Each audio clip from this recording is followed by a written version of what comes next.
Is the nylon clip. Okay, so it's called a wedge clip. This is the clip, this is the wedge, and that's the wedge. It's got 10mm resin on it, and it's completely smooth on the back.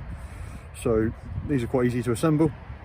They sit over the post, and then the wedge is driven into the back, and the wedge has got a thin end and a thick end, and the thin end goes in the back of the clip, and we drive that wedge into it.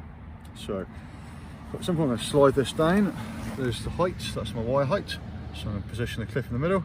I'm going to just push the wedge in the back by hand. Then I'm going to place my hand under the wedge body, stop it moving, and with this hammer I'm just going to drive down onto the wedge until the wedge just protrudes out through the bottom of the clip body. So that's number one. I'm going to add number two and number three to the post.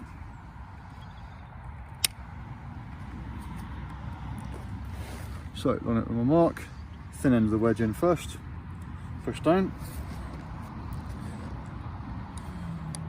So good point to know about these is we always assemble them this way round when we're fencing on flat contour, and if we're fencing through any dips, because in a dip the wire's trying to go up and that's just locking onto that wedge and making it tighter. If this post was on top of a hill, sort of the brow of the hill, the wire's trying to get to the floor, and in this case the pressure of the wire may cause the two to come apart. So we're fencing on a hill, we turn all the wedges over and we put the wedge in from the bottom.